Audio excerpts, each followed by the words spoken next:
Assalamualaikum warahmatullahi wabarakatuh. Selamat malam Pak Sparta dan teman-teman semua. Kami dari kelompok 4 ingin mempresentasikan materi resiko kredit dari mata kuliah pengantar manajemen resiko. Sebelumnya, izinkan kami untuk memperkenalkan diri. Saya Dewi Yulia Biranpasana dengan NIM 2019-12-11032. Selanjutnya, Saya Syafa Lipiazani dengan NIM 2019-12034 dan selanjutnya saya Maitatri Lestari dengan NIM 2019-12-11050. Selanjutnya, dan saya Jana Priscilia Jandu dengan NIM 2019-12-11020.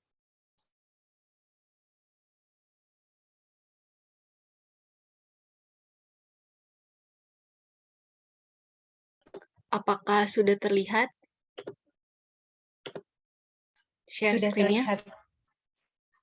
Oke.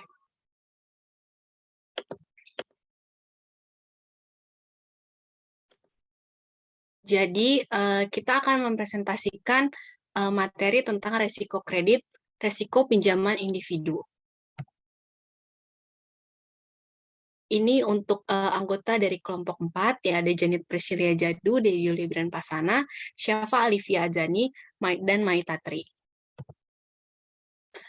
Di bab ini kita akan membahas 4 subbab, yaitu yang pertama adalah masalah kualitas kredit, menghitung pengembalian pinjaman, pengukuran resiko kredit, dan yang terakhir adalah model risiko default. Nah, untuk pengantar di bab ini, lembaga keuangan atau LK adalah sebuah yang istimewa karena kemampuannya untuk secara efisien mengubah klaim keuangan penabung rumah tangga menjadi klaim yang diterbitkan kepada perusahaan, individu, dan pemerintah. Kemampuan lembaga keuangan untuk mengevaluasi informasi dan untuk mengkontrol serta memantau peminjam yang memungkinkan penggunanya untuk mengubah klaim ini dengan biaya serendah mungkin bagi semua pihak. Lembaga keuangan mengubah klaim penabung rumah tangga dalam bentuk deposito menjadi pinjaman yang diberikan kepada perusahaan, individu, dan pemerintah. Institusi keuangan menerima risiko kredit atas pinjaman ini dengan imbalan pengembalian yang adil dan cukup untuk menutupi biaya pendanaan, misalnya menutupi biaya pinjaman atau menerbitkan simpanan kepada penabung rumah tangga dan resiko kredit yang terlibat dalam pinjaman. Nah, di bab ini kita juga akan membahas berbagai pendekatan untuk menganalisis dan mengukur resiko kredit atau gagal bayar pada pinjaman individu. Nah, pengukuran risiko kredit pada pinjaman atau obligasi individu ini sangat penting jika manajer dari lembaga keuangan ingin menetapkan harga untuk meminjamkan atau menilai obligasi dengan benar. Yang kedua, menetapkan batas yang sesuai pada jumlah kredit yang diberikan kepada salah satu peminjam atau exposure kerugian yang diterimanya dari lawan tertentu. Nah, manajemen risiko kredit juga sangat penting bagi manajer lembaga keuangan karena melibatkan penentuan beberapa fitur pinjaman atau instrumen utang, seperti tingkat bunga, jatuh tempo, agunan, dan persyaratan lainnya. Proyek yang lebih berisiko tentunya memerlukan analisis lebih lanjut sebelum pinjaman disetujui atau instrumen utang dibeli. Nah, jika analisis resiko kredit ini tidak memadai, maka tingkat default bisa lebih tinggi dan akan mendorong bank ke dalam kebangkrutan, terutama jika pasar kompetitifnya dan marginnya itu rendah. Di bab ini, kita akan memulainya dengan melihat jenis-jenis pinjaman dari komersial dan industri real estate, individu, dan lain-lain, serta karakteristik pinjaman yang dibuat oleh institusi keuangan oleh Amerika Serikat. Kemudian kita juga akan melihat bagaimana bunga dan biaya digabungkan untuk menghitung pengembalian pinjaman. Hal ini akan diikuti dengan diskusi tentang bagaimana pengembalian pinjaman versus jumlah kredit yang tersedia untuk pinjaman yang akan digunakan oleh lembaga keuangan untuk membuat keputusan tentang pinjaman grosir versus pinjaman eceran. Nah, kemajuan teknologi setidaknya telah menjadi salah satu kekuatan pendorong di balik kemajuan dan model baru pengukuran dari manajemen risiko kredit dalam beberapa tahun terakhir. Kita akan masuk di subbab pertama, yaitu tentang masalah kualitas kredit atau credit quality problem.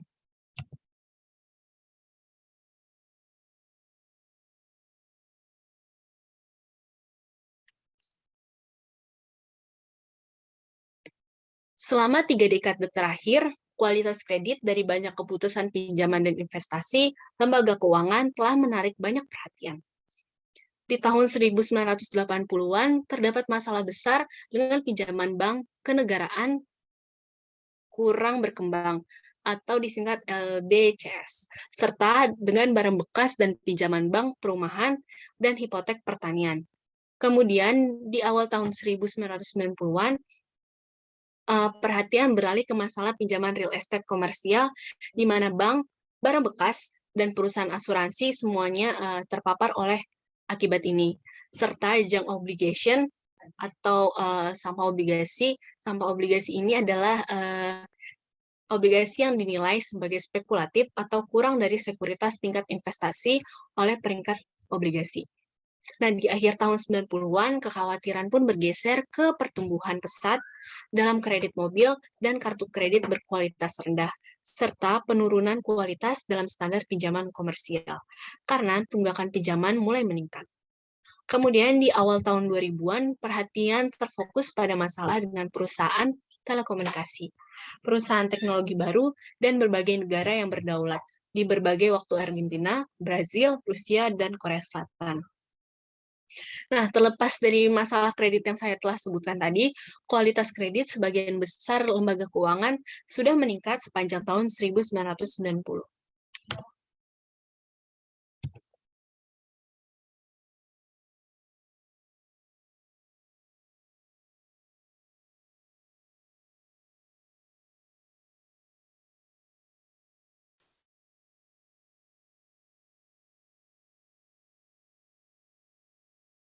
Nah, resesi ekonomi Amerika Serikat pada awal 2000-an menyebabkan pembalikan tren ini karena tingkat kredit bermasalah meningkat, terutama pada pinjaman komersial dan industri.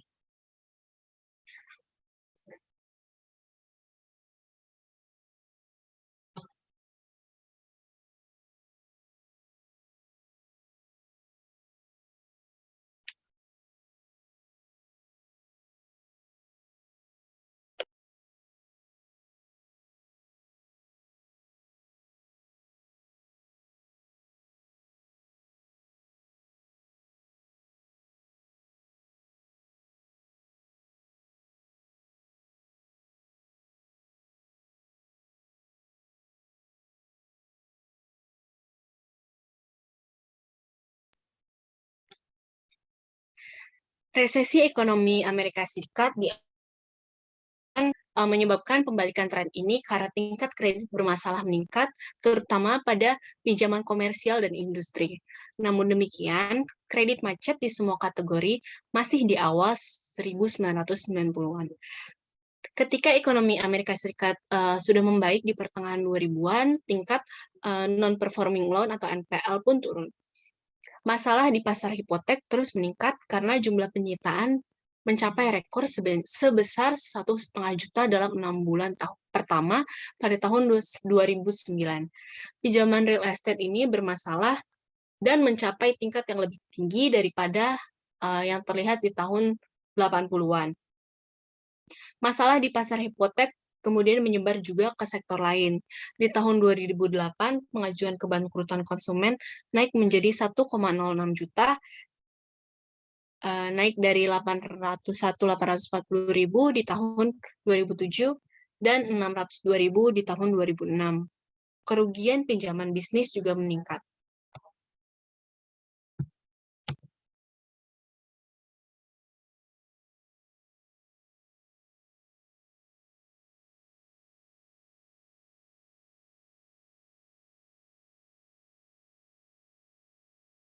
Masalah kualitas kredit dalam kasus terburuk dapat menyebabkan lembaga keuangan menjadi bangkrut, atau dapat mengakibatkan pengurusan modal-modal dan kekayaan bersih secara signifikan, sehingga mempengaruhi prospek pertumbuhan dan kemampuannya untuk bersaing dengan lembaga keuangan domestik dan internasional lainnya. Namun, risiko kredit tidak hanya berlaku untuk area tradisional pinjaman dan investasi obligasi. Karena bank dan lembaga keuangan lainnya telah berkembang menjadi penjamin kredit, dan kegiatan di luar neraca lainnya. Jenis baru dari exposure kredit, resiko kredit telah muncul. Hal ini menimbulkan kekhawatiran antara para manajer dan regulator.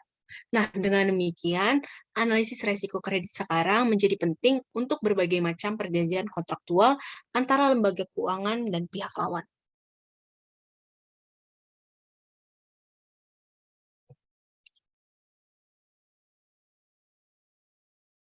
Kemudian, kita akan masuk di jenis-jenis pinjaman. Meskipun sebagian besar lembaga keuangan memberikan pinjaman, jenis pinjaman yang diberikan dan karakteristik pinjaman tersebut sangat berbeda. Yang pertama itu ada pinjaman komersial dan industri atau commercial and industrial loans. Yang kedua ada pinjaman real estate atau real estate loan.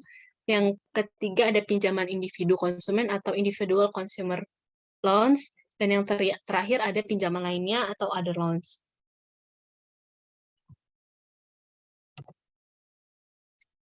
Kita akan masuk di yang pertama, yaitu pinjaman komersial dan industri.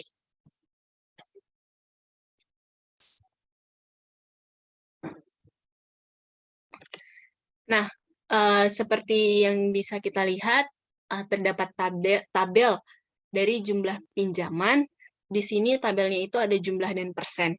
Nah, tabel di atas ini menyamarkan banyak heterogenitas dalam portofolio pinjaman komersial dan industri. Pinjaman komersial dapat dilakukan untuk jangka waktu sebagai pendek selama beberapa minggu hingga 8 tahun atau lebih. Secara tradisional, pinjaman komersial jangka pendek, maksudnya jangka pendek ini adalah yang jatuh tempo asli 1 tahun atau kurang, digunakan untuk membiayai kebutuhan modal kerja perusahaan dan kebutuhan pendanaan jangka pendek lainnya. Sedangkan pinjaman komersial jangka panjang digunakan untuk membiayai kebutuhan kredit yang melampaui 1 tahun seperti pembelian aset real, biaya awal usaha baru, dan peningkatan modal kerja secara permanen.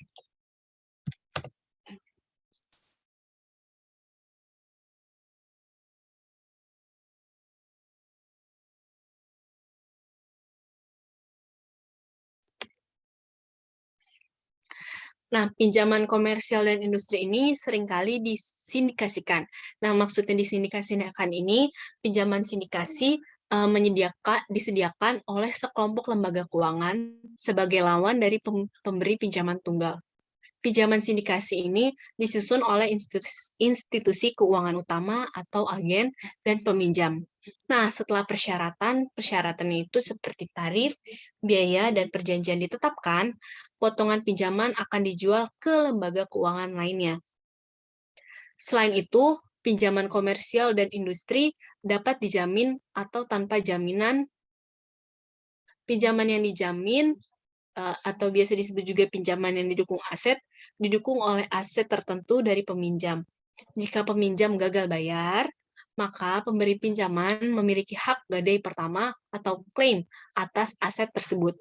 Hutang yang dijamin lebih senior dari pinjaman atau tanpa penjamin yang hanya memiliki klaim umum atas aset peminjam jika terjadi default. Nah, selain itu, pinjaman komersial dapat dilakukan dengan tingkat bunga tetap atau mengambang. Pinjaman dengan tingkat bunga tetap ini memiliki tingkat bunga yang ditetapkan pada awal periode kontrak. Tingkat ini tetap berlaku selama periode kontrak pinjam, tidak peduli apapun yang terjadi dengan harga pasar.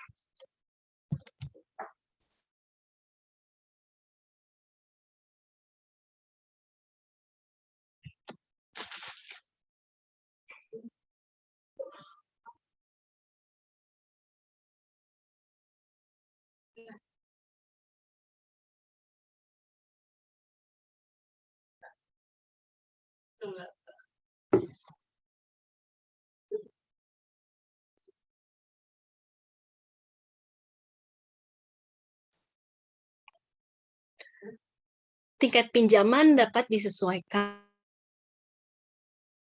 sehingga resiko tingkat bunga sebagian besar dialihkan ke lembaga keuangan dari lembaga keuangan ke peminjam.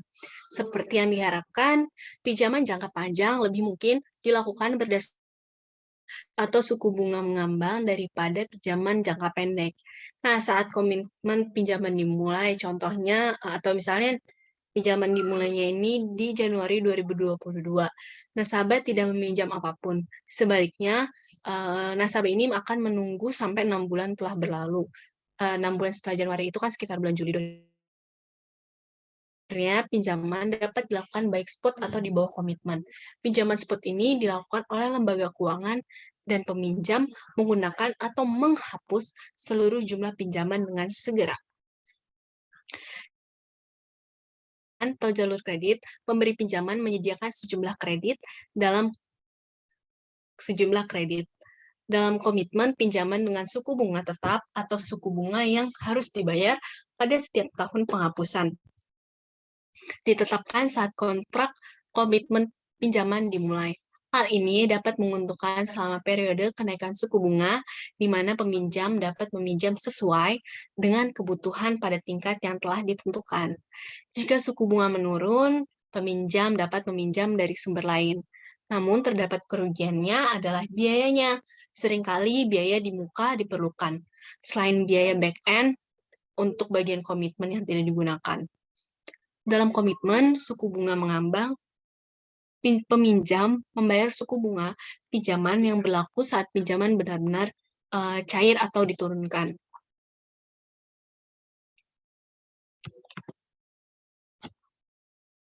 Pinjaman komersial semakin berkurang nilainya dalam portofolio pinjaman bank. Alasan utamanya untuk saat ini adalah peningkatan pengganti pinjaman non-bank, terutama surat berharga. Surat berharga adalah surat utang jangka pendek tanpa jaminan yang diterbitkan oleh korporasi, baik secara langsung maupun melalui pinjaman emisi kepada pembeli di pasar keuangan seperti reksadana pasar uang. Dengan menggunakan kertas komersial, sebuah perusahaan dapat menghindari bank dan pasar pinjaman untuk mengumpulkan dana sering pada tingkat di bawah biaya bank tersebut. Pasar kertas komersial juga terpukul kelak.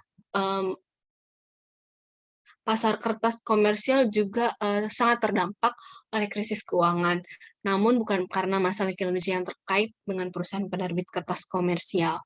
Dengan demikian, pinjaman komersial dan industri yang diterbitkan oleh bank komersial meningkat seiring dengan penurunan ukuran pasar kertas komersial.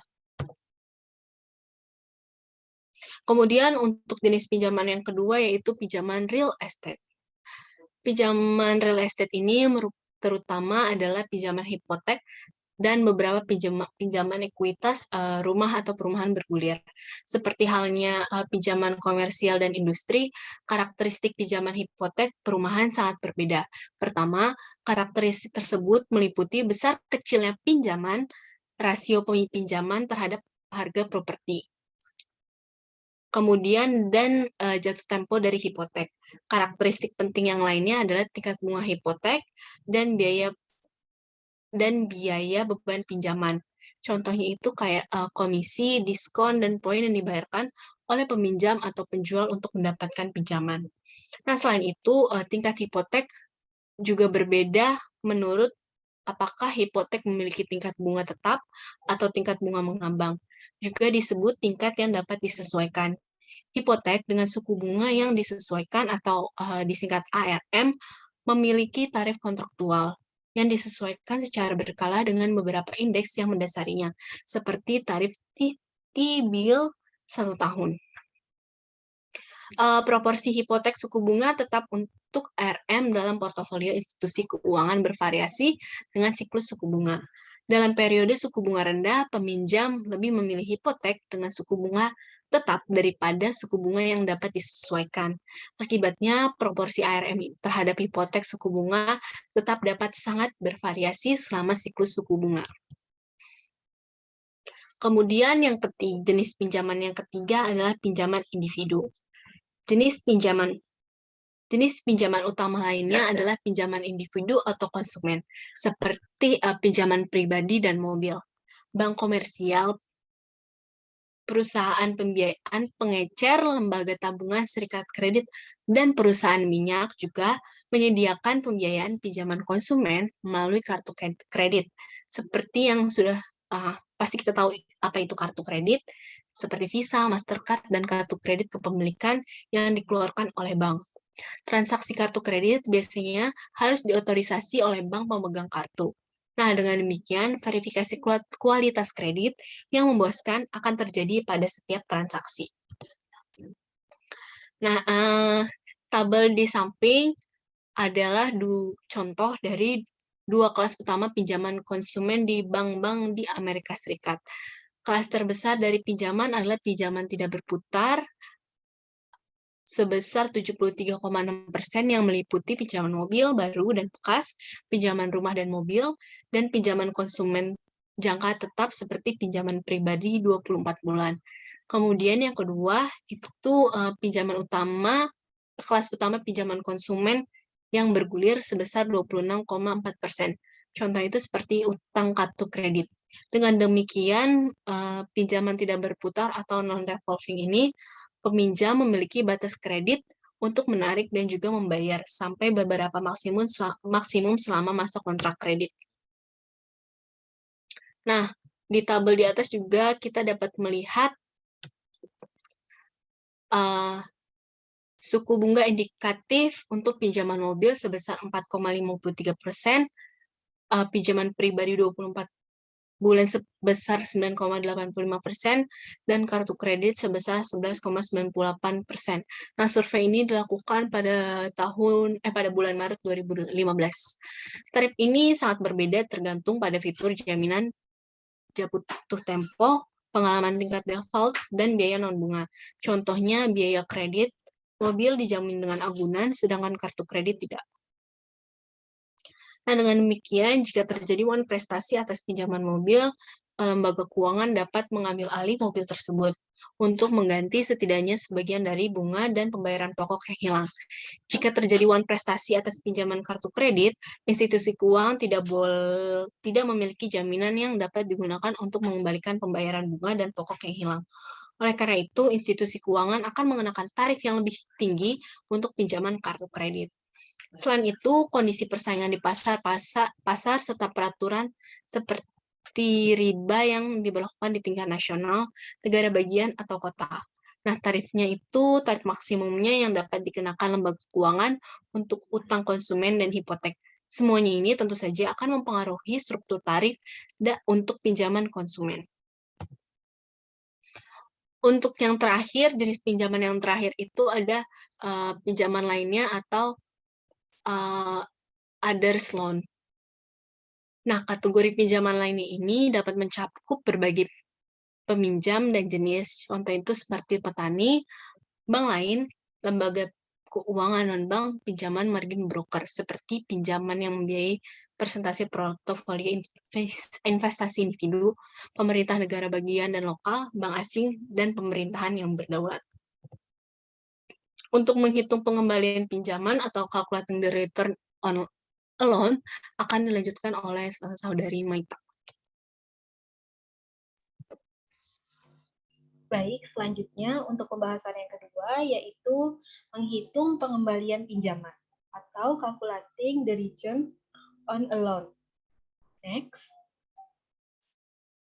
Untuk elemen yang paling penting di dalam proses manajemen kredit, setelah keputusan untuk memberi pinjaman itu dibuat adalah penetapan harganya. Ini juga termasuk sebagai penyesuaian untuk resiko kredit yang dirasakan atau resiko gagal bayar peminjam serta semua biaya dan jaminan yang mendukung pinjaman tersebut. Bagian ini juga menunjukkan satu metode yang digunakan untuk menghitung pengembalian pinjaman. Pendekatan pengembalian aset tradisional, meskipun kami mendemonstrasikan perhitungan pengembalian menggunakan contoh pinjaman komersial dan juga industri. Teknik ini juga dapat digunakan untuk menghitung pengembalian pinjaman lain seperti kartu kredit atau pinjaman hipotek.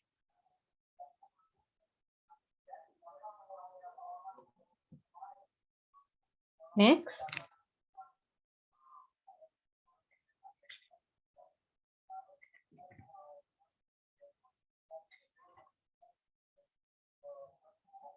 Selanjutnya yaitu ada pengembalian pinjaman.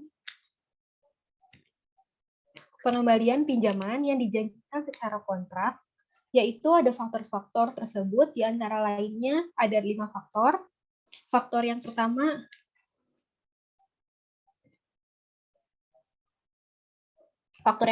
yaitu tingkat bunga pinjaman. Untuk faktor yang kedua, segala biaya yang berkaitan dengan pinjaman. Untuk faktor yang ketiga yaitu premi resiko kredit atas pinjaman. Yang keempat adalah dukungan anggunan dari pinjaman. Dan faktor yang kelima yaitu persyaratan non-harga lainnya, terutama saldo kompensasi dan persyaratan cadangan. Pertama, mari kita bahas tentang contoh bagaimana menghitung pengembalian yang sudah dijanjikan atas pinjaman kredit investasi. Misalnya, lembaga keuangan membuat 1 tahun pinjaman sebesar $1 juta. Tingkat pinjaman ditetapkan sebagai berikut, yaitu base lending rate-nya itu sebesar 8%, ditambah dengan premi atau margin resiko kredit, yaitu Y sama dengan 2%, maka BR ditambah sama Y tadi, yaitu 8 ditambah 2 adalah 10%. Next.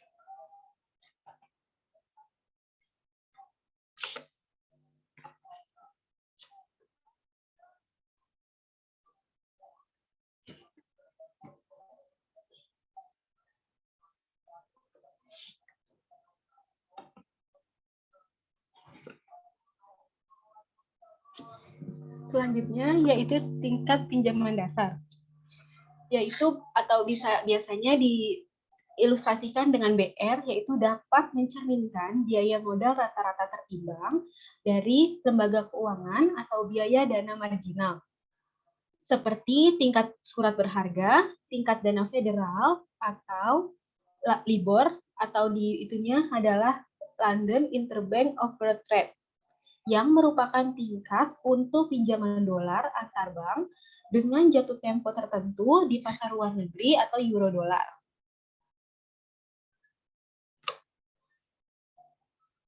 Selanjutnya di awal pusat pasar euro dolar yaitu adalah London.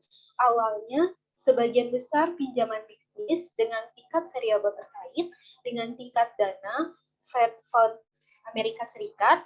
Namun, pertumbuhan yang luar biasa dari pasar euro dolar telah mengakibatkan LIBOR menjadi tingkat standar di mana tingkat pinjaman ini sekarang dihargai.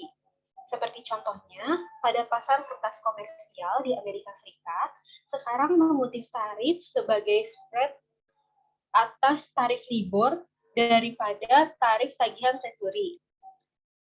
Suku bunga LIBOR yang lebih tinggi juga dapat menghasilkan biaya pinjaman yang lebih tinggi untuk bisnis. Sementara suku bunga yang lebih rendah dapat membuat lembaga keuangan ragu-ragu untuk meminjamkannya. Selain pinjaman bisnis, beberapa obligasi atau swap suku bunga juga menggunakan LIBOR sebagai patokannya.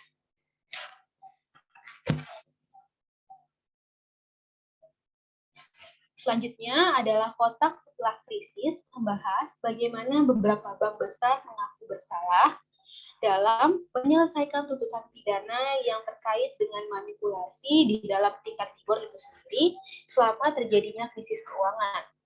Karena saat penggunaan LIBOR secara ekstensif sebagai tarif dasar pada pinjaman bisnis dan bahkan hipotek serta tarif kartu kredit, bahkan adanya sedikit manipulasi juga dapat menyebabkan redistribusi sumber daya yang secara besar-besaran.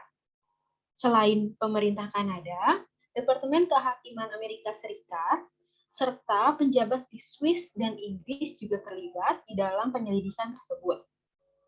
Sebagaimana dinyatakan di dalam kotak, pada Mei tahun 2012 terdapat 5 bank, yaitu ada Citigroup, JP Morgan, Barclays, RBS, dan UBS juga mengaku bersalah atas tuntutan pidana dan setuju untuk membayar denda sebesar 5,6 miliar dolar karena memanipulasi tingkat LIBOR tersebut. Ini setelah membayar 3,8 miliar dolar dalam denda selama 2 tahun sebelumnya untuk menyelesaikan tuduhan pelanggaran terkait dengan manipulasi suku bunga.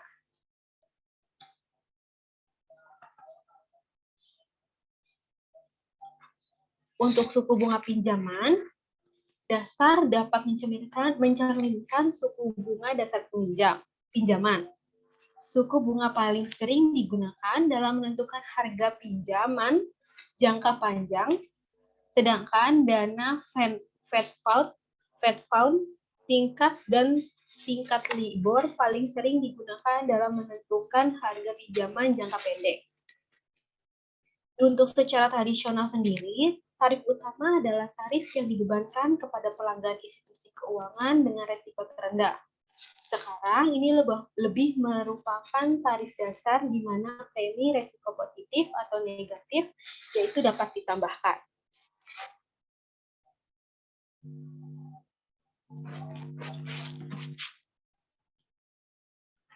Adanya biaya dan beban langsung adanya biaya dan beban langsung maupun beban tidak langsung yang berkaitan dengan pinjaman umumnya dibagi menjadi 3 kategori. Kategori yang pertama yaitu biaya organisasi pinjaman, biaya originasi pinjaman dari yang dibebankan kepada peminjam untuk memproses aplikasi. Sedangkan untuk kategori yang kedua yaitu persyaratan saldo kompensasi untuk simpanan sebagai simpanan umumnya tanpa bunga giro. Saldo kompensasi adalah persentase pinjaman yang peminjam tidak dapat secara aktif digunakan untuk pengeluaran. Sebaliknya, saldo ini harus disimpan di institusi keuangan. Yang ketiga, yaitu persyaratan cadangan atau biasanya disingkat sebagai RR, yang dikenakan oleh Federal Reserve pada institusi keuangan, khususnya lembaga penyimpanan giro, termasuk juga saldo kompensasi.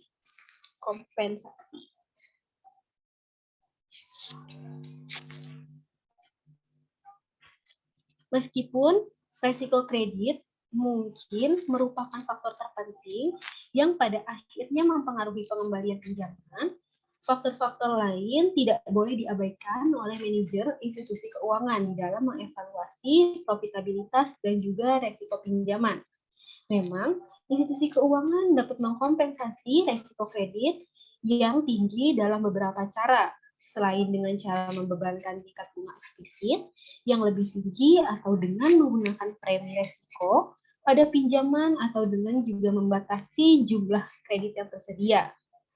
Secara umum, biaya yang lebih tinggi atau saldo kompensasi yang lebih tinggi dan juga didukung oleh agunan yang meningkat, semuanya menawarkan metode implisit dan tidak langsung untuk memberikan kompensasi kepada institusi keuangan atas resiko pinjaman tersebut. Pembalian kotor yang dijanjikan secara kontraktual di atas pinjaman atau biasanya disingkatnya itu K, variabel K, per dolar yang dipinjamkan atau ROA pada dasarnya yang dipinjamkan sama dengan 1 plus K sama dengan 1 plus dari plus BR plus dibagi 1 B buka kurung 1 RR.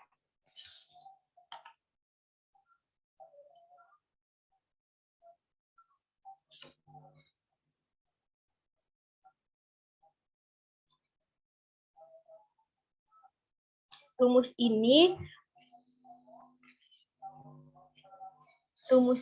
mungkin perlu penjelasan, yaitu pembilangnya adalah bruto yang dijanjikan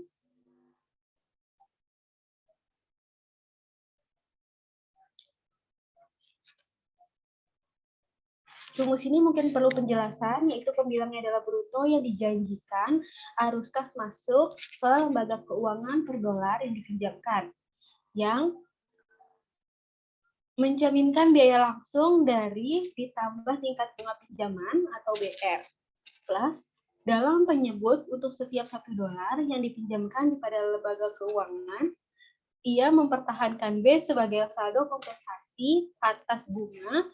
Jadi 1 dikurang B adalah hasil bersih dari setiap $1 pinjaman yang diterima oleh peminjam dari lembaga keuangan tersebut, dengan mengabaikan persyaratan adanya cadangan. Namun, karena B atau saldo kompensasi dipegang oleh peminjam di lembaga keuangan dalam suatu permintaan rekening deposito, Federal Reserve mengharuskan lembaga penyimpanan untuk menahan cadangan berbunga non atau rendah pada tingkat RR terhadap saldo kompensasi. Dengan demikian, keuntungan bersih di lembaga keuangan dari persyaratan saldo kompensasi harus mempertimbangkan biaya untuk mempertahankan persyaratan cadangan tambahan. Arus keluar bersih oleh lembaga keuangan per $1 pinjaman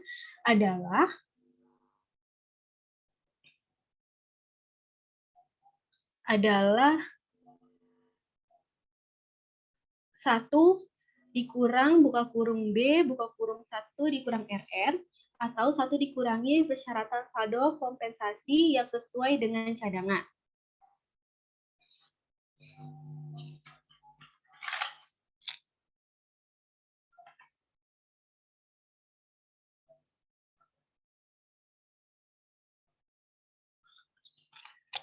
Di dalam kasus khusus di mana biaya dari adalah 0 dan saldo kompensasi itu B, adalah biayanya awalnya itu darinya itu 0 dan B-nya sama dengan 0, maka formula pengembalian yang dijanjikan secara kontraktual dikurangi menjadi 1 ditambah K sama dengan 1 plus BR plus.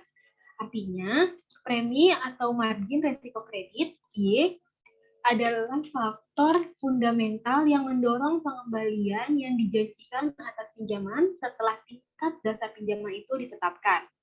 Perhatikan bahwa karena pasar pinjaman komersial menjadi lebih kompetitif, baik biaya originasi dari dan juga saldo kompensasi itu B menjadi kurang penting, misalnya di mana saldo kompensasi masih dibebankan, lembaga keuangan sekarang dapat mengizinkannya untuk disimpan sebagai deposito berjangka, dan mereka memperoleh bunga. Akibatnya, kerugian kesempatan peminjam dari saldo kompensasi telah dikurangi menjadi perbedaan antara tingkat pinjaman dan tingkat kompensasi deposito berjangka. Selanjutnya, persyaratan saldo kompensasi sangat jarang terjadi pada pinjaman internasional seperti pinjaman euro-dolar.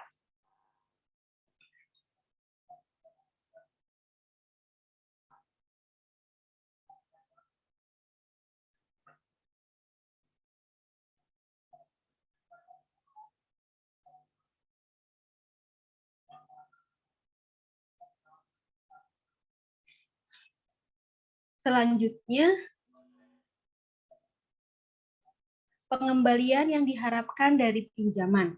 Pengembalian pinjaman yang dijanjikan yaitu 1 plus K yang disetujui secara kontrak oleh peminjam dan pemberi pinjaman mencakup fitur suku bunga pinjaman dan fitur non suku bunga seperti biaya. Pengembalian pinjaman yang dijanjikan bagaimanapun mungkin berbeda dari yang diharapkan dan memang pengembalian pinjaman yang sebenarnya karena resiko gagal bayar. Adanya resiko bahwa peminjam tidak dapat atau tidak mau membayar memenuhi persyaratan yang dijanjikan di dalam kontrak pinjaman. Resiko yang biasanya itu hadir sampai dengan tingkat tertentu dari semua pinjaman. Jadi, pada saat peminjaman dilakukan, pengembalian yang diharapkan per dolar harus dipinjamkan terkait dengan pengembalian yang dijanjikan sebagai berikut.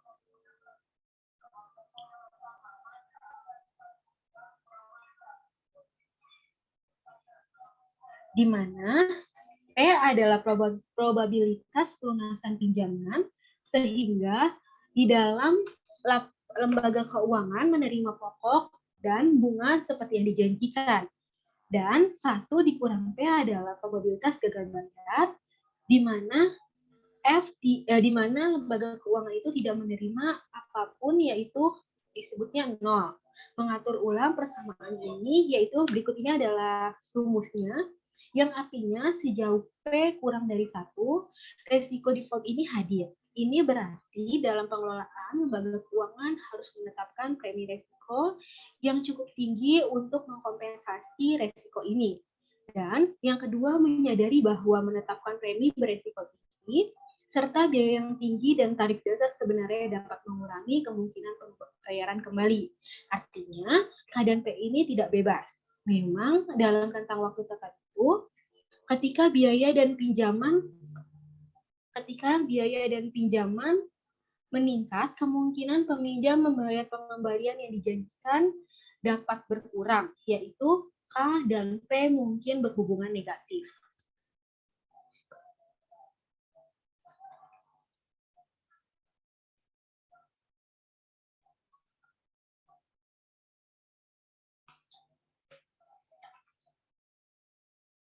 Akibatnya, di institusi keuangan biasanya harus mengendalikan resiko kredit di dalam 2 dimensi, yaitu dimensi harga atau pengembalian yang dijanjikan, 1 plus K, dan dimensi kuantitas atau ketersediaan kredit.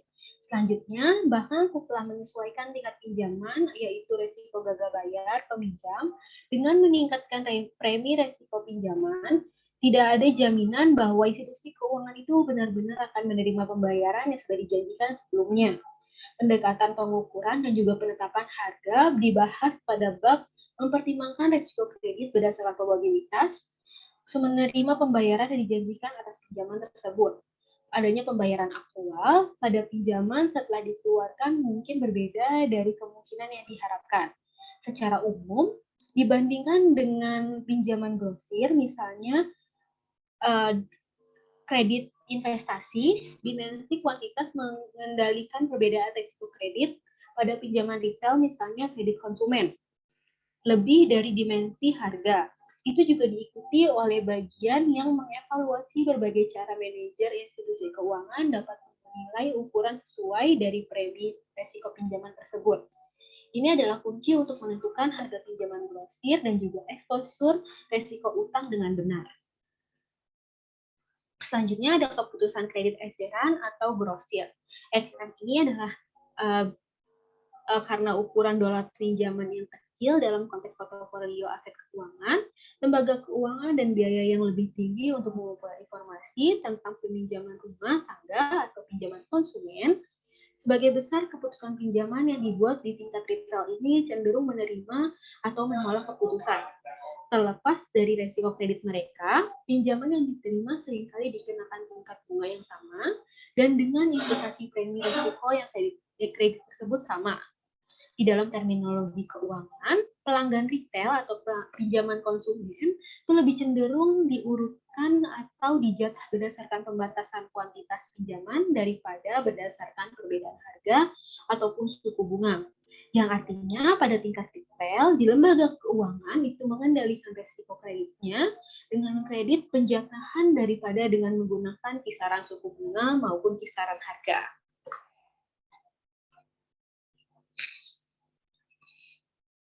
Selanjutnya, untuk grosir, yaitu berbeda dengan tingkat retail. Pada tingkat grosir, kredit investasi lembaga keuangan menggunakan suku bunga dan kuantitas kredit untuk mengendalikan risiko kredit. Jadi, ketika lembaga keuangan mengutip suku bunga pinjaman utama atau BR pada pinjaman kredit investasi, pinjaman beresiko lebih rendah dapat dikarenakan suku bunga pinjaman di bawah dengan suku bunga pinjaman utama. Pinjaman beresiko lebih tinggi dikarenakan adanya markup pada suku bunga utama atau premi resiko kredit. Untuk kompensasi lembaga keuangan atas resiko kredit tambahan yang terlibat, selama mereka dikompensasi dengan tingkat bunga yang cukup tinggi atau premi resiko kredit pada kisaran permintaan kredit tertentu, lembaga keuangan mungkin bersedia meminjamkan dana kepada peminjam kredit beresiko tinggi. Namun, seperti yang telah dibahas sebelumnya, peningkatan suku bunga pinjaman atau K dapat menurunkan probabilitas P pada pinjaman akan membayar pengembalian yang dijanjikan.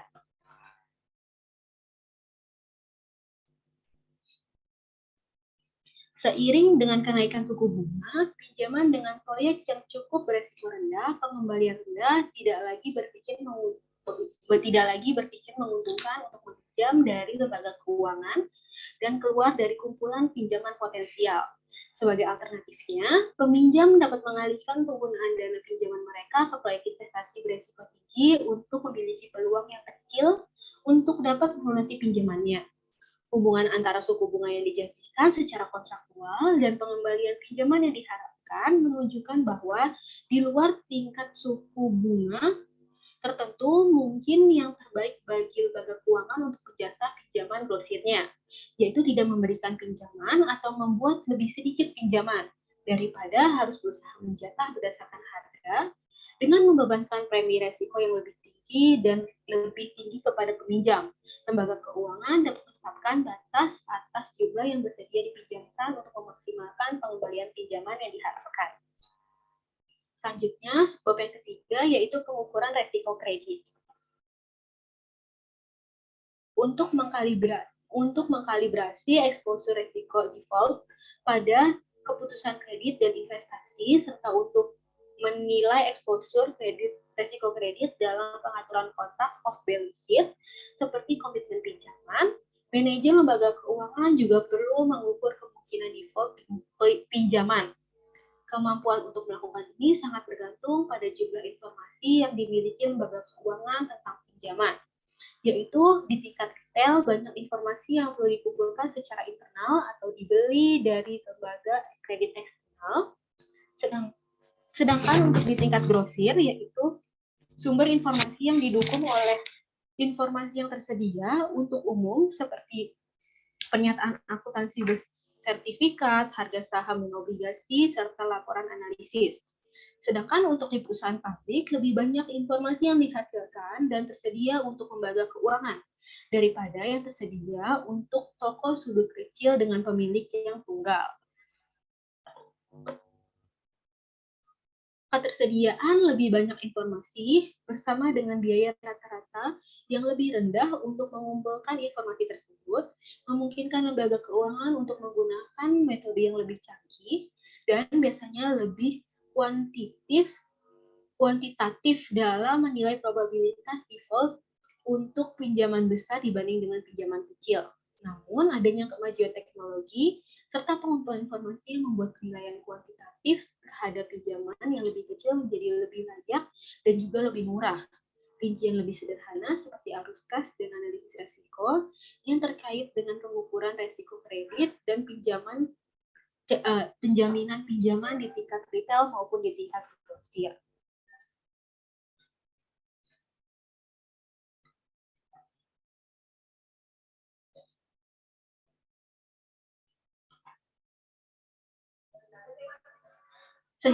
Sehingga pada prinsipnya dalam lembaga keuangan dapat menggunakan metode dan model yang sangat mirip untuk menilai kemungkinan gagal bayar pada obligasi maupun pinjaman. Meskipun pinjaman cenderung melibatkan lebih sedikit memberi pinjaman,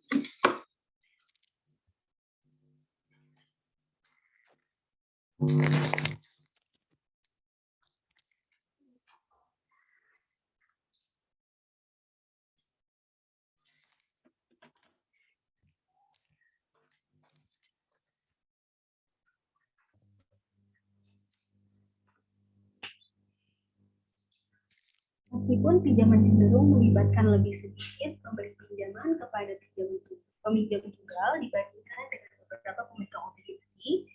Pada dasarnya, pinjaman dan obligasi adalah kontrak yang dijanjikan pembayarannya tetap atau diindeks secara berkala di masa depan. Pinjaman maupun obligasi terdiri di depan pemegang ekuitas perusahaan peminjam dalam hal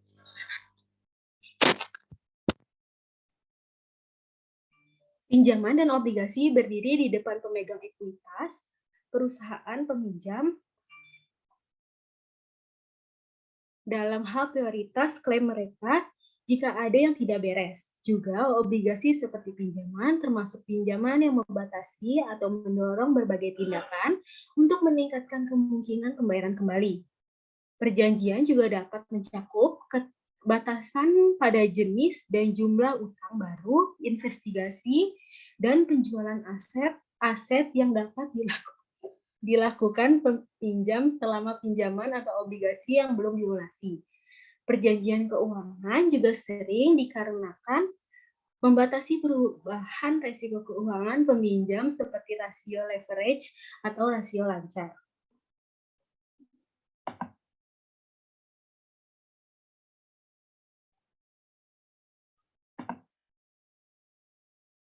Sebagai contohnya, perjanjian restriktif umum yang termasuk dalam banyak kontrak obligasi dan pinjaman membatasi jumlah dividen yang dapat dibayarkan perusahaan kepada pemegang ekuitasnya. Jelas, untuk arus kas tertentu, pembayaran dividen yang tinggi kepada pemegang saham berarti lebih sedikit tersedia untuk pembayaran kembali kepada pemegang obligasi maupun pemberi pinjaman.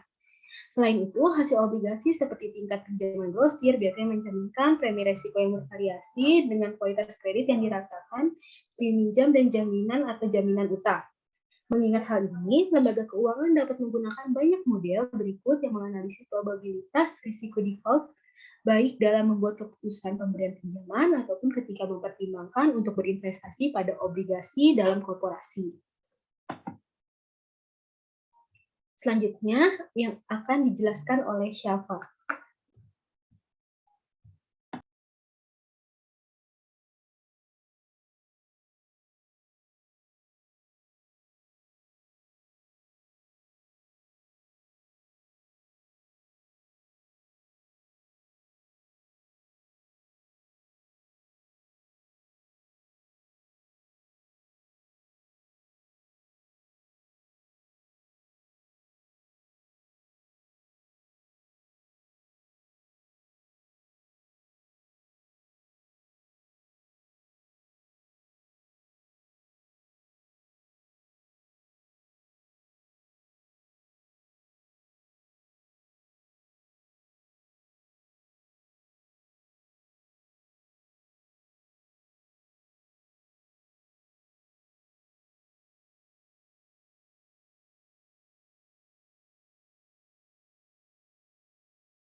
Selanjutnya, kita masuk pada bab keempat.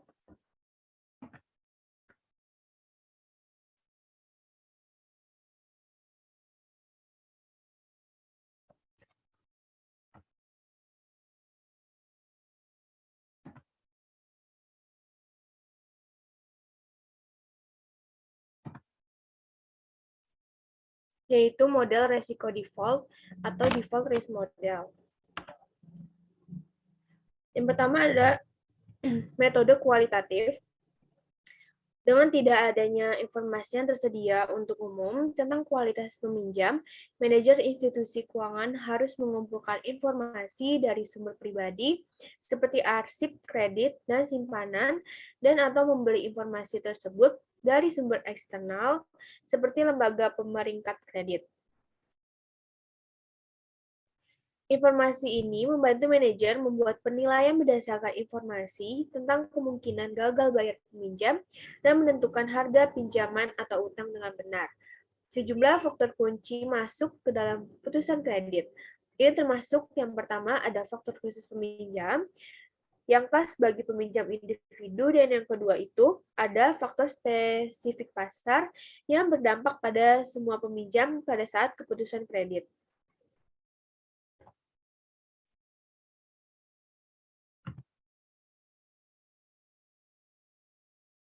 Faktor khusus peminjam. Yang pertama itu ada reputasi. Peminjam melibatkan sejarah peminjaman-peminjaman dari pemohon kredit. Jika dari waktu ke waktu peminjam telah membangun reputasi untuk pembayaran yang cepat dan tepat waktu, ini meningkatkan daya tarik pemohon kepada institusi keuangan. Yang kedua, leverage atau struktur modal peminjam. Rasio utang terhadap ekuitas mempengaruhi kemungkinan gagal bayarnya karena sejumlah besar utang, seperti obligasi dan peminjam, meningkatkan beban bunga peminjam, dan menimbulkan klaim signifikan atas arus kasnya. Selanjutnya, volatilitas pendapatan. Seperti halnya leverage, arus pendapatan yang sangat fluktuatif meningkatkan kemungkinan bahwa peminjam tidak dapat memenuhi bunga tetap dan biaya pokok untuk struktur modal tertentu. Dan yang terakhir, agunan. Seperti yang telah dibahas sebelumnya, fitur utama dalam setiap keputusan pemberian pinjaman dan penetapan harga pinjaman adalah tingkat agunan atau aset yang mendukung keamanan pinjaman. Banyak peminjam dan obligasi yang didukung aset tertentu jika peminjam gagal membayar kewajiban pembayaran. Obligasi hipotek memberikan pemegang obligasi klaim pertama untuk beberapa bagian tertentu dari properti peminjam. Biasanya mesin atau bangunan atau surat utang memberikan pemegang obligasi klaim yang lebih umum dan lebih beresiko atas aset peminjam. Surat utang bahkan lebih beresiko karena klaim mereka atas aset peminjam yang gagal bayar lebih rendah daripada klaim pemegang obligasi hipotek dan surat hutang. Faktor spesifik pasar, yang pertama itu ada siklus bisnis, dan yang kedua itu tingkat suku bunga. Siklus bisnis, posisi ekonomi dalam fase siklus bisnis sangat penting bagi institusi keuangan dalam menilai kemungkinan gagal bayar peminjam. Misalnya, selama resesi, perusahaan di sektor barang tahan lama konsumen yang memproduksi mobil, lemari es, atau rumah berkinerja buruk dibandingkan dengan perusahaan di sektor barang tidak tahan lama yang memproduksi pakaian dan makanan. Orang mengurangi kemewahan selama resesi, tetapi cenderung mengurangi kebutuhan seperti makanan. Dengan demikian, peminjam korporasi di sektor barang tahan lama konsumen ekonomi sangat rentan terhadap risiko gagal bayar.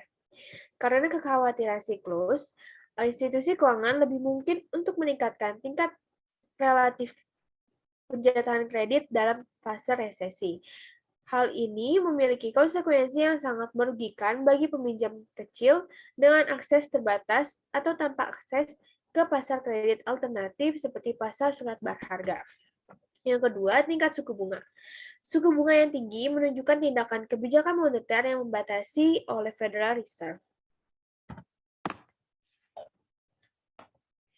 Selanjutnya ada metode kuantitatif, metode penilaian kredit. Adalah model kuantitatif yang menggunakan karakteristik pinjaman yang diamati baik untuk menghitung skor yang mewakili probabilitas default pemohon atau untuk menyortir peminjaman ke dalam kelas risiko default yang berbeda. Dengan memilih dan menggabungkan karakteristik ekonomi dan keuangan peminjaman yang berbeda, seorang manajer institusi keuangan mungkin dapat, yang pertama, menentukan secara numerik faktor mana yang penting dalam menjelaskan risiko gagal bayar. Yang kedua, evaluasi tingkat relatif atau pentingnya faktor-faktor ini. Yang ketiga, meningkatkan penetapan harga risiko gagal bayar. Yang keempat, lebih mampu menyaring pelamar pinjaman yang buruk. Dan yang terakhir, berada dalam posisi yang lebih baik untuk memenuhi masa depan yang diharapkan kerugian pinjaman.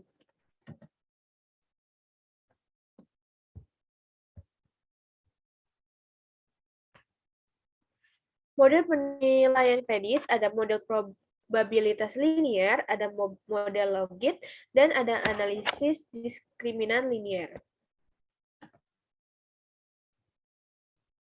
Yang pertama dan kedua, Saya akan membahas model probabilitas linier menggunakan data masa lalu, seperti rasio keuangan, sebagai masukan ke dalam model untuk menjelaskan pengalaman pembayaran kembali pinjaman lama.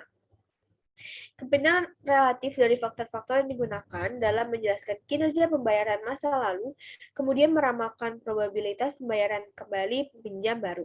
Artinya, faktor-faktor yang menjelaskan kinerja pembayaran masa lalu dapat digunakan untuk menilai P untuk probabilitas pembayaran yang dibahas sebelumnya pada bab ini. Input kunci dalam menetapkan premi kredit pada pinjaman atau menentukan jumlah yang akan dipinjamkan dan kemungkinan gagal bayar. Selanjutnya, model diskriminan linier. Sementara probabilitas linier dan model logit memproyeksikan nilai untuk kemungkinan gagal bayar yang diharapkan jika peminjam diberikan, model diskriminan membagi pinjam ke dalam kelas resiko gagal bayar tinggi atau rendah bergantung pada karakteristik yang mereka amati. Mirip dengan model probabilitas linier, model diskriminan linier menggunakan data masa lalu sebagai input ke dalam model untuk menjelaskan pengalaman pembayaran kembali pinjaman lama. Kepentingan relatif dari faktor-faktor yang digunakan dalam menjelaskan kinerja pembayaran masa lalu, kemudian meramalkan atau memprediksi apakah pinjaman tersebut termasuk dalam kelas default tinggi atau rendah. Model pengukuran dan penetapan harga resiko kredit yang lebih baru, struktur jangka derivasi resiko kredit. Salah satu metode berbasis pasar untuk menilai exposure resiko kredit dan probabilitas default adalah untuk menganalisis premi resiko yang melekat dalam struktur imbal hasil saat ini atas utang perusahaan atau pinjaman kepada peminjam dengan peringkat resiko serupa. Lembaga pemeringkat seperti Standard & Poor's atau S&P mengkategorikan penerbit obligasi korporasi ke dalam setidaknya 7 kelas utama menurut persepsi kualitas kredit. 4 peringkat kualitas pertama, AAA, AA, A, dan BBB, menunjukkan peminjam berkualitas investasi. Kantor pengawas mata uang yang mengatur bank-bank nasional membatasi kemampuan bank untuk membeli sekuritas yang dinilai di luar kelas-kelas ini. Sebagai perbandingan, regulator perusahaan asuransi telah mengizinkan FI ini untuk membeli sekuritas non-investment grade dengan peringkat seperti BB, B, dan CCC, tetapi dengan pembatasan jumlah agregat yang dapat mereka sertakan dalam portofolio mereka. Ketiga kelas ini dikenal sebagai obligasi hasil tinggi atau obligasi sampah. Peringkat kualitas yang berbeda tercermin dalam sejauh mana imbal hasil obligasi korporasi melebihi yang tersirat oleh kurva imbal hasil treasury atau bebas resiko kredit. Berikut adalah gambar perusahaan dan diskon treasury kurva hasil obligasi. Probabilitas gagal bayar pada instrumen hutang satu periode. Asumsikan bahwa institusi keuangan memerlukan pengembalian yang diharapkan dari sekuritas utang perusahaan 1 tahun atau kupon 0 sama dengan setidaknya pengembalian bebas risiko pada treasury 1 tahun kupon 0 strip. Misalkan P atau probabilitas adalah bahwa hutang perusahaan akan dilunasi secara penuh. Oleh karena itu, 1 min P atau pengembalian yang diharapkan atas sekuritas perusahaan sama dengan tingkat bebas risiko adalah probabilitas default. Jika peminjam gagal bayar, FI untuk saat ini diasumsikan tidak mendapatkan apa-apa, yaitu tingkat pemilihan 0 atau kerugian yang diberikan default adalah 100%. Dengan menunjukkan pengembalian yang dijanjikan secara kontrak pada strip utang perusahaan 1 tahun sebagai 1 plus K dan pada strip treasury 1 tahun bebas resiko kredit sebagai 1 plus I, manajer FI hanya akan acuh tak acuh antara sekuritas perusahaan dan treasury ketika P kurung buka 1 plus K turun tutup sama dengan 1 plus I. Atau pengembalian yang diharapkan atas sekuritas perusahaan sama dengan tingkat bebas risiko.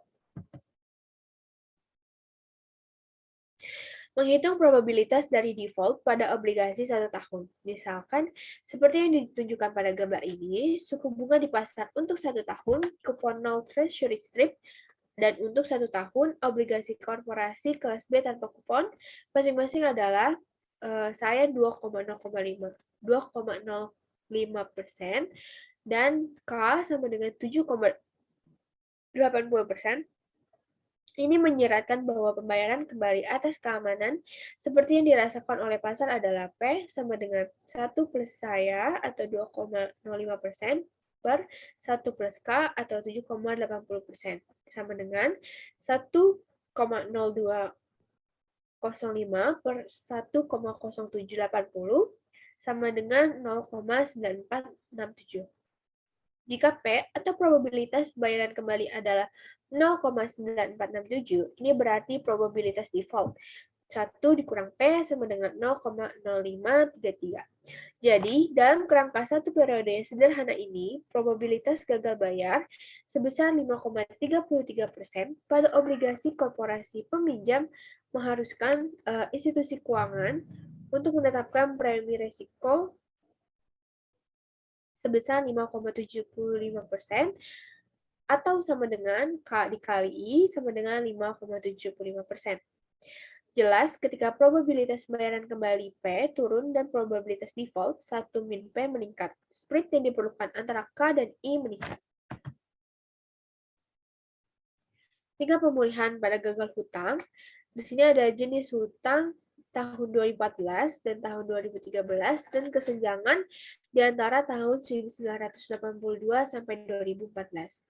Analisis ini dapat dengan mudah diperluas ke kasus yang lebih realistis, di mana institusi keuangan tidak mengharapkan untuk kehilangan semua bunga dan semua pokok jika peminjam korporat gagal bayar.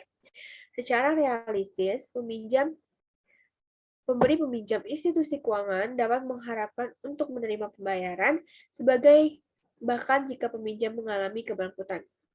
Misalnya, pada tabel 10 strip 8 memberikan tingkat pemulihan utang yang gagal bayar menurut jenis hutang dari tahun 1982 hingga tahun 2014. Seperti yang dibahas sebelumnya dalam bab ini, banyak peminjam dan obligasi yang dijamin atau dijaminkan dengan hak gadai pertama pada berbagai bagian properti atau aset real harus default peminjam.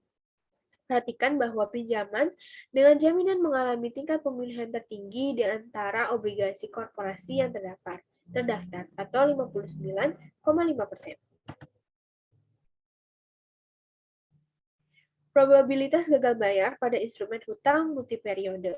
Kami dapat memperluas jenis analisis ini untuk memperoleh resiko kredit atau probabilitas gagal bayar yang terjadi dalam pasar untuk peminjaman atau obligasi jangka panjang, yaitu obligasi 2 tahun. Untuk melakukan ini, manajer harus memperkirakan probabilitas bahwa obligasi akan gagal bayar pada tahun kedua dengan syarat probabilitas bahwa obligasi tidak gagal bayar pada tahun pertama. Probabilitas bahwa obligasi akan gagal bayar pada tahun tertentu jelas bergantung pada fakta bahwa default belum terjadi lebih awal. Probabilitas bahwa obligasi akan gagal bayar pada tahun tertentu, atau T, adalah probabilitas default marginal untuk tahun itu, 1 minus PT. Namun, untuk katakanlah peminjaman 2 tahun, probabilitas marginal default pada tahun kedua, 1 dikurang P2 dapat berbeda dari probabilitas marginal default pada tahun pertama, 1 min P1. Jika kita menggunakan kapabilitas default marginal ini, probabilitas default kumulatif pada suatu waktu antara sekarang dan akhir tahun kedua adalah CP sama dengan 1 P1 dikali P2. Menghitung probabilitas dari default pada obligasi multiperiode. Misalkan manajer lembaga keuangan ingin mengetahui probabilitas gagal bayar pada peminjam 2 tahun. Untuk peminjaman 1 tahun, 1 minus P1 sama dengan 0,05 adalah probabilitas marginal dan total atau kumulatif CP default pada tahun pertama. Kemudian, pada bab ini, kita akan membahas cara-cara di mana P2 dapat diperkirakan oleh manajer lembaga keuangan. Tetapi, untuk saat ini, anggaplah bahwa 1 minus P2 sama dengan 1 minus 2 P2 sama dengan 0,07. Kemudian 1 P1 sama dengan 0,05, probabilitas marginal default di tahun pertama, dan di tahun kedua 1 P2 sama dengan 0,07. Probabilitas peminjam yang selamat tidak gagal bayar setiap saat antara sekarang waktu 0 dan akhir periode 2 adalah P1 dikali P2 atau 0,95 dikali 0,93 sama dengan 0,8835. CP sama dengan 1, 0,95 dikali 0,93, 0,1165. Ada kemungkinan 11,65% default selama periode ini.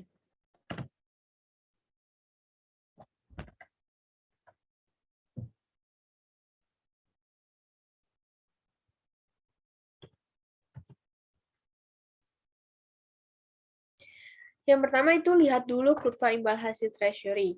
Kondisi pasar yang efisien dan dengan demikian tidak ada keuntungan arbitrase oleh investor mengharuskan pengembalian membeli dan menahan treasury strip atau T-strip 2 tahun hingga jatuh tempo hanya sama dengan pengembalian yang diharapkan dari investasi pada T-strip diskon 1 tahun saat ini, dan menginvestasikan kembali pokok dan bunga dalam potongan T-strip 1 tahun yang baru pada akhir tahun pertama dengan kurs forward 1 tahun yang diharapkan.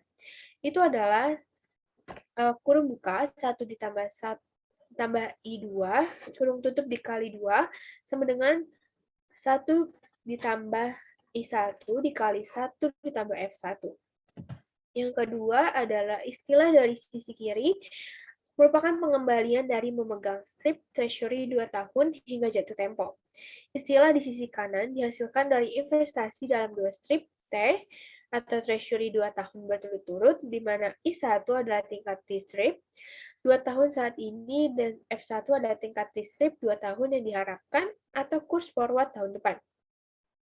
Karena kita dapat mengamati langsung dari kurva imbal hasil T-strip, imbal hasil yang dibutuhkan saat ini pada treasury 1 tahun dan 2 tahun, kita dapat secara langsung menyimpulkan ekspektasi pasar terhadap kurs strip treasury 1 tahun periode berikutnya atau kurs forward 1 tahun. Rumusnya yaitu F1 sama dengan 1 ditambah F1 sama dengan 1 ditambah I2 dikali 2 per 1 ditambah I1. Yang ketiga, kita dapat menggunakan jenis analisis yang sama dengan kurva imbal hasil obligasi korporasi untuk menyimpulkan kurs forward 1 tahun pada obligasi korporasi kelas B dalam contoh ini. Tingkat 1 tahun yang diharapkan pada sekuritas perusahaan atau C1, 1 tahun ke depan mencerminkan ekspektasi risiko default pasar untuk kelas peminjam ini serta faktor nilai waktu yang lebih umum yang juga mempengaruhi F1. Rumusnya 1 ditambah F1 sama dengan 1 ditambah I2 dikali 2 per 1 ditambah I1. Yang keempat, tingkat bunga yang diharapkan pada obligasi 1 tahun dapat menghasilkan perkiraan probabilitas yang diharapkan dari pembayaran kembali obligasi korporasi 1 tahun dalam waktu 1 tahun. Atau kita dapat sebut P2. Sejak P2 dikali 1 ditambah C1 sama dengan 1 plus F1, P2 sama dengan 1 dikali 1. 5. Jadi peluang gagal bayar yang diharapkan pada tahun kedua adalah 1 P2. Dengan cara yang sama, tingkat 1 tahun yang diharapkan dalam waktu 2 tahun dapat diturunkan dari treasury dan struktur jangka panjang perusahaan sehingga diperoleh P3 dan seterusnya. Seperti halnya pendekatan penilaian kredit, model ini menciptakan beberapa masalah potensial. Keuntungan utamanya adalah jelas melihat ke depan dan berdasarkan ekspektasi pasar.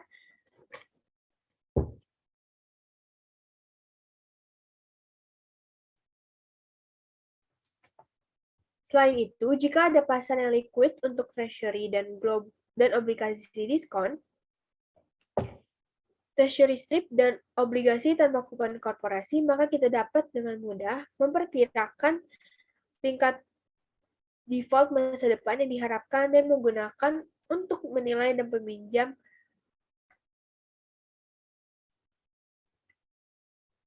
dan menilai peminjam. Namun, sementara pasar untuk Treasury Strip sekarang sudah cukup dalam. Pasar untuk obligasi diskon tingkat korpo cukup kecil. Meskipun kurva hasil diskon untuk perusahaan obligasi dapat diekstraksi secara matematis dari kurva imbal hasil kupon obligasi korporasi, obligasi ini seringkali tidak terlalu aktif diperdagangkan dan harga tidak terlalu transparan. Mengingat hal ini, manajer institusi keuangan mungkin harus mempertimbangkan cara alternatif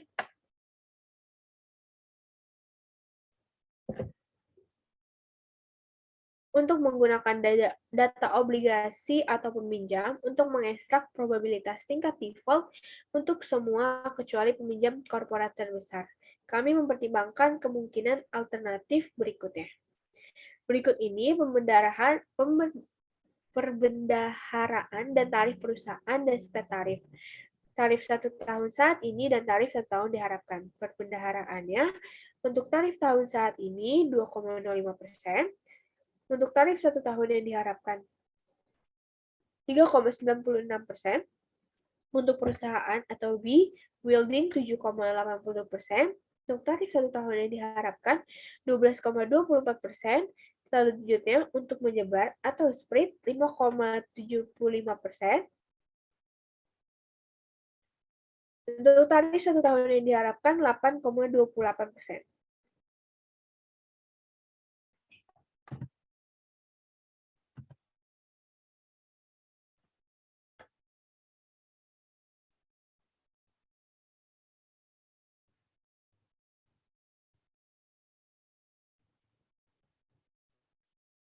Selanjutnya akan dijelaskan oleh Janet.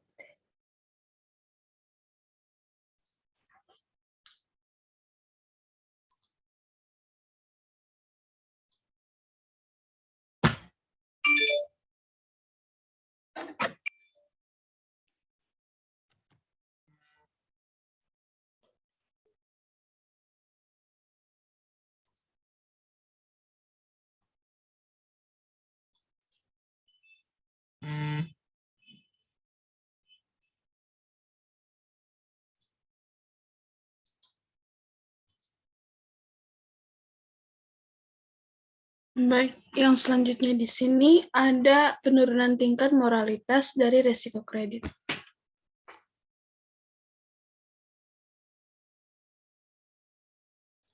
Untuk yang pertama, penurunan tingkat moralitas dari resiko kredit. Daripada mengekstraksi tingkat default yang diharapkan dari struktur bunga saat ini, manajer institusi keuangan dapat menganalisis pengalaman risiko default, historis atau masa lalu, kemudian tingkat kematian, obligasi, dan pinjaman dengan kualitas yang sama. Pertimbangkan untuk menghitung P1 dan P2 menggunakan model tingkat kematian, dan maka dari itu, untuk setiap tingkat kualitas peminjam korporasi, kurva tingkat kematian marginal atau MMR dapat menunjukkan pengalaman tingkat default historis obligasi dengan pinjaman kualitas tertentu di setiap tahun setelah penerbitan obligasi atau pinjaman.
Yang selanjutnya di sini ada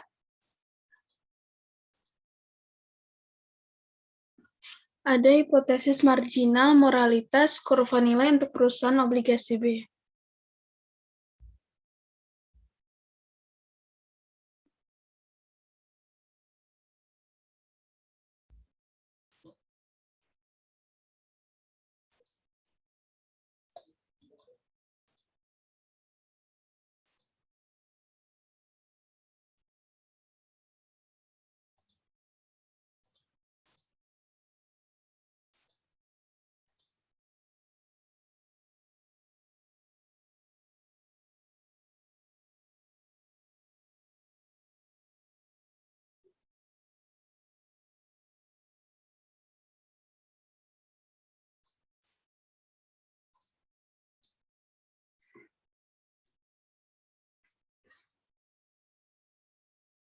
Untuk itu, berarti di sini terdapat gambar yang bahwa sering bertambah usia obligasi kelas B, kemungkinan gagal bayar mereka dapat meningkat dari tahun ke tahun yang menunjukkan kurva yang meningkat.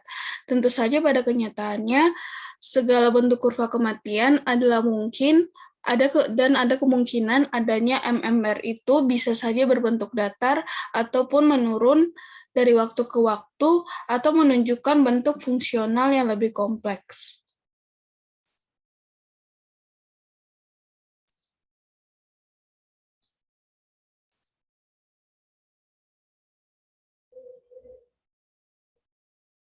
Nah, ini untuk tingkat kematian marginal ini dapat diperkirakan dari data aktual pada obligasi dan default pinjaman. Khusus untuk obligasi kualitas grade B atau pinjaman itu, untuk rumusnya dari MMR1 itu nilai obligasi kelas B yang gagal bayar pada tahun pertama penerbitan dibagikan dengan total nilai obligasi kelas B yang beredar pada tahun pertama penerbitan. Kemudian untuk MMR2-nya,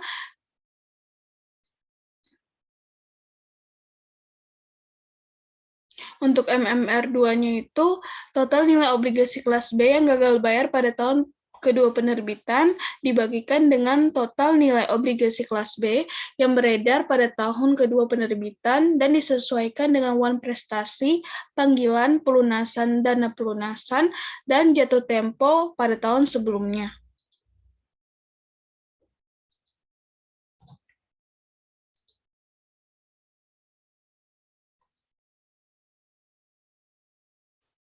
Ini merupakan tabel dari tingkat kematian berdasarkan peringkat asli semua obligasi korporasi berperingkat dari tahun 1971 hingga 2014.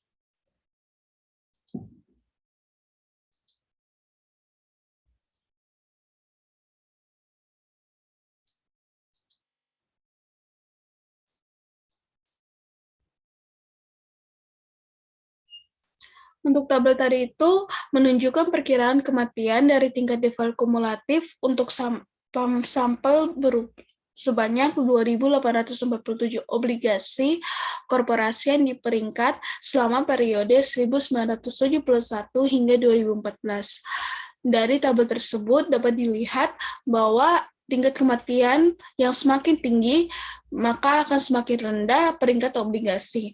Pendekatan tingkat kematian memiliki sejumlah masalah konseptual dan penerapan, dan mungkin yang paling penting dari semua ini adalah model penilaian kredit. Model ini menghasilkan ukuran-ukuran historis atau melihat ke belakang, dan selain itu,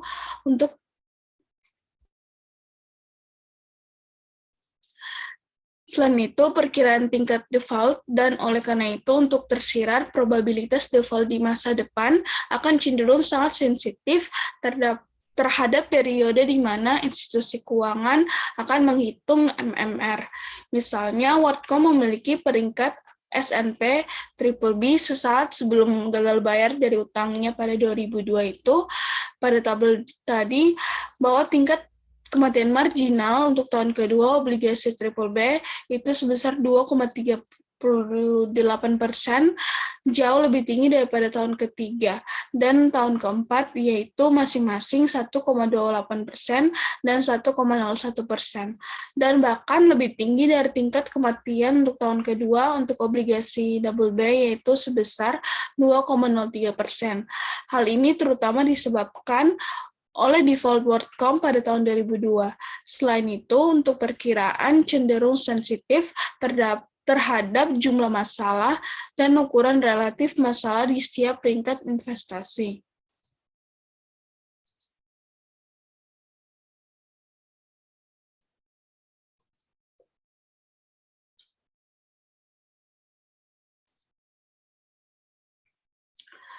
Yang selanjutnya di sini ada model RA-ROC. Model yang semakin populer digunakan dalam mengevaluasi dan menentukan harga risiko kredit berdasarkan data pasar adalah model RA-ROC. RA-ROC merupakan pengembalian modal yang disesuaikan dengan risiko dan dipelopori oleh Bankers Trust atau diakuisisi oleh Deutsche Bank pada tahun 1998 dan sekarang telah diadopsi oleh hampir semua bank besar di Amerika Serikat dan Eropa.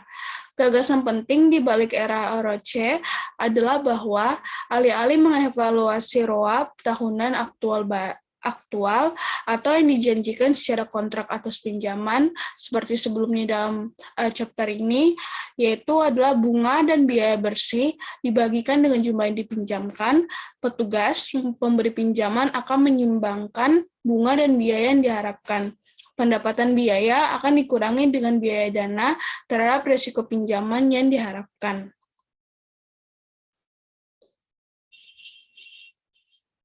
RA-ROC memiliki persamaan sebagai berikut, yaitu RA-ROC penghasilan bersih 1 tahun dari pinjaman akan dibagikan dengan risiko pinjaman ataupun aset atau modal yang beresiko.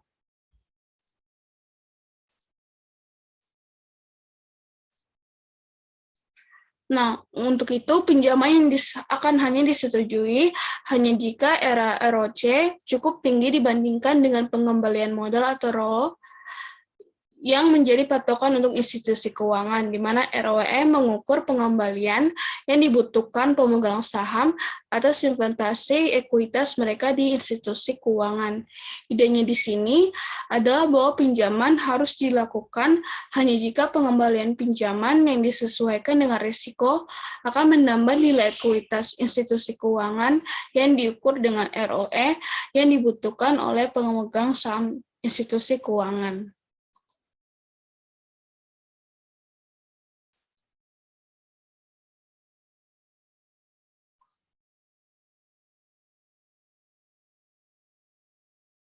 Jadi contohnya di sini misalnya jika ROE dari institusi keuangan itu bernilai 10%, maka pinjaman harus dilakukan hanya jika perkiraan RA-ROC itu lebih tinggi dari 10% yang diminta oleh pemegang saham FI sebagai imbalan atas investasi mereka di institusi keuangan.